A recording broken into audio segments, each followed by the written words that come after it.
हाथरस से एक बेहद ही चौंकाने वाला मामला सामने आया। एक ऐसे सैको शख्स को गिरफ्तार किया गया है जिसे महिलाओं के पैरों के फोटो रखने का शौक था। वो महिलाओं से चैटिंग के दौरान पैरों की फोटो की डिमांड करता था। मामला तब सामने आया जब एक महिला ने पुलिस में शिकायत कर दी। देखिए रिपोर्ट।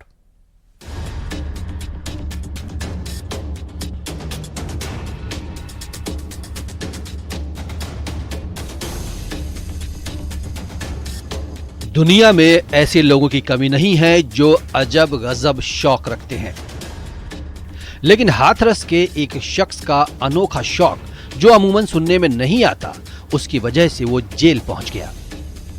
अब इसे मानसिक विकार कह ले या फिर कुछ और, उसे महिलाओं की फोटो अपने पास संजोकर रखने की लत थी।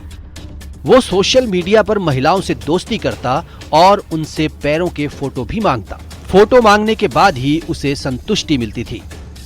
जब इस पूरे मामले का हाथरस के एसपी ने संज्ञान लिया तो एक टीम का गठन किया। टीम ने उक्त व्यक्ति को जब गिरफ्तार किया है तो ऐसे सनकी आशिक के मोबाइल को पुलिस देखकर हैरत में पड़ गई। उस आशिक के मोबाइल से पुलिस को एक नहीं बल्कि 1000 से अधिक महिलाओं के पैरों के फोटो मिले हैं। आरोपी 26 साल का बताया जा रहा है। वो पेशे से सामान डिलीवरी का काम करता है। उसे यह अजीब सा शौक कई सालों से है जो बाद में चलकर उसकी आदत में शुमार हो गया। आरोपी ने एक महिला को स्नैपचैट के जरिए फ्रेंड रिक्वेस्ट भेजी। थोड़े दिन चैटिंग के बाद वो महिला के पैरों की फोटो की डिमांड करने लगा। महिला भी उसका व्यवहार देखकर हैरान थी। आरोप है कि वो महिला को धमकाने लगा। इसके बाद महिला ने पुलिस में शिकायत कर दी। जब उस महिला को यह असहज महसूस हुआ तो उन्होंने उनके इस फोटो के एवज में उनसे पैसे देने का भी ऑफर किया और न देने पर उन्हें धमकी भी दी। इस सूचना पे साइबर क्राइम थाना पे सुसंगत धाराओं में अभियोग पंजीकृत किया गया और टेक्निकल इंटेलिजेंस के माध्यम से उस व्यक्ति को खोजबीन की गई। तो ज्ञात हुआ कि दीपक शर्मा नाम का व्यक्ति जो कि अलीगढ़ का निवासी है, वह महिलाओं के पाँव की फोटो देखने का और उसको स्टोर करने का आदी है। हाथरस पुलिस ने जब आरोपी का मोबाइल फोन खंगाला तो वो भी तंग रह गई। उसमें 1000 से ज्यादा महिलाओं के पैरों के निचले हिस्से की फोटो स्टोर की गई थी। हाथरस से न्यूज़ 18 के लिए सुमित शर्मा की रिपोर्ट।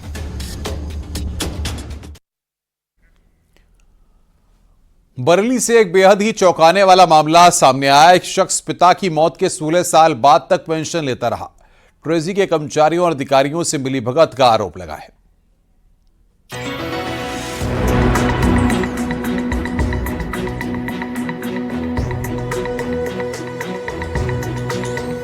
सोलह साल पहले जिस इंसान की मृत्यु हो चुकी हो, भला उसका बेटा उसके नाम की पेंशन ले सकता है। लेकिन बरेली से एक चौंकाने वाला मामला सामने आया है। बरेली शहर के रहने वाले सोहनलाल शर्मा बदायूं जिले के एक सरकारी इंटर कॉलेज में प्रवक्ता थे। सोहनलाल शर्मा 90 के दशक में रिटायर होने के बाद बरेली के राजकोष से पेंशन लेते रहे। साल 2008 में उनकी मौत हो गई। बस यहीं से खेल शुरू हो गया। सोहनलाल शर्मा के बेटे उमेश कुमार पर आरोप है कि उसने पिता की पेंशन पाने के लिए बड़ा फर्जीवाड़ा किया। ट्रेजरी में जिम्मेदार कर्मचारियों और बैंक अधिकारियों से साठगांठ करने का भी आरोप है। बरेली में जब ये मामला चीफ ट्रेजरी ऑफिसर तक पहुंचा तो उनको शक हुआ, जिसके बाद ये मामला खुलता चला गया और हकीकत सामने आ गई। उसने जब अपने आप को बताया कि 105 वर्षीय उसके पिताजी के पेंशनर है, तो हमारे स्टाफ को उसके ऊपर कुछ शक हुआ। तो वो मुझे लेके आए। जब मैंने कड़ाई से उससे पूछताछ की तो ये पता चला कि जो व्यक्ति है, जो फाइल में जिसका प्रोफाइल है और जो सामने है, वो बिल्कुल भिन्न है और फर्जी तरीकों से ये प्रतीत हो रहा है। तो उसको तत्काल उसके संबंध में लिखित में कार्रवाई की गई। तहसीलदार से जाँच कराई गई और इस जाँच रिपोर्ट में पता चला कि संबंधित मूल पेंशनर जो है वो 2008 में उसकी मृत्यु हो गई।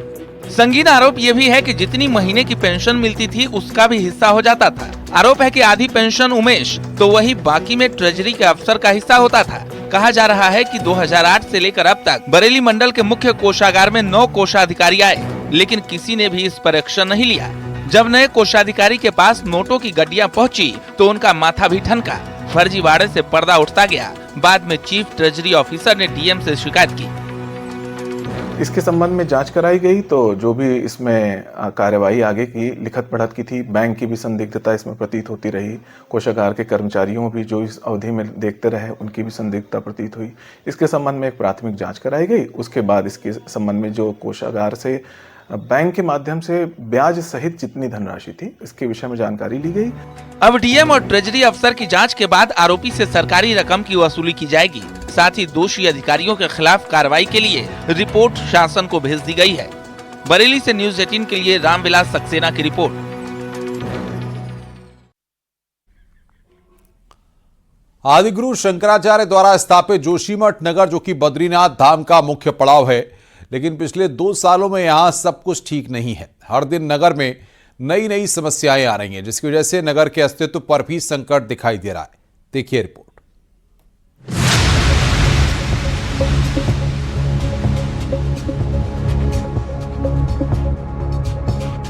जोशीमठ नगर में 2 जनवरी 2023 में दरार पड़ने की घटना के बाद आज भी हालत जस के तस है, क्योंकि 2 साल बीत जाने के बाद भी नगर में सुरक्षात्मक सीवर, नालों का निर्माण और ड्रेनेज का काम अभी तक शुरू नहीं हो पाया है, जिसकी वजह से लोगों में आक्रोश दिखाई दे रहा है। 23 में जोशीमठ भूदशाओं की जो आपदा आई थी, उसके पश्चात लगभग 2 साल का समय बीत चुका है और अभी तक उस भूदशाओं के संदर्भ में जो भी नीतियां बनी हो, जो भी डीपीआर बनी हो, अभी तक धरातल में कुछ भी दिखता हुआ नजर नहीं आ रहा है। और वार्ड नंबर 1 गांधीनगर का रहने वाला हूँ। 2023 से स्थिति बराबर बनी और जिसमें कि अभी तक शासन ने कोई भी चीज़ का ठोस कदम नहीं लिया है और हमारे जो 2 कमरे का पेमेंट हो रखा है, बाकी उसी टूटे फूटे घर पर हम रहते हैं और ना ही हमारे पास कहीं रहने की लायक ज़मीन है, न जा सकते हैं। वहीं प्रशासन का कहना है कि लगभग 217 परिवारों को मुआवजा दिया जा चुका है और जल्द ही केंद्र सरकार की ओर से 5 करोड़ रुपए मिलने वाले हैं, जिससे अलकनंदा नदी का ट्रीटमेंट, ड्रेनेज और सीवर के काम किए जाएंगे।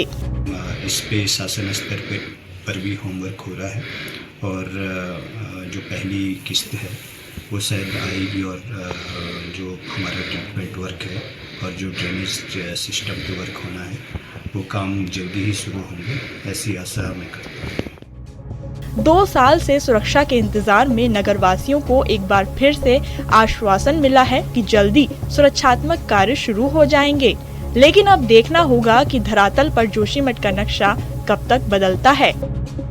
न्यूज़ 18 के लिए चमोली से नितिन सेमवाल की रिपोर्ट।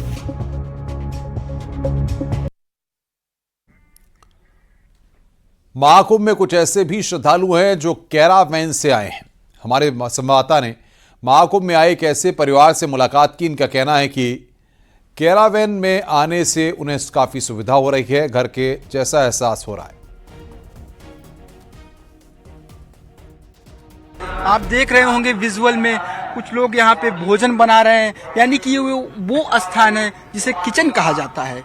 किचन के ठीक बगल जहाँ पे मिरर लगा है उसे वॉशरूम कहते हैं। आप देख पा रहे होंगे वॉशरूम के बगल में एक छोटा फैन है, ऊपर एसी का फैन है, नीचे बेड है, बगल में ड्राइविंग सीट है।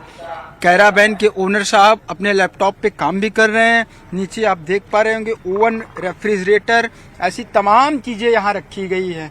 आइए बात करते हैं बिना देरी किए इस कैरावैन के ओनर से, क्या कुछ उनके पास है और कितनी आधुनिक तकनीकियों से लैस है ये कैरावैन। हम लोग क्या है कि ट्रेवलिंग के लिए मतलब इंटरेस्टेड रहते थे हमेशा, तो अपन कार से जाते आते थे तो उसमें परेशानी महसूस करते थे।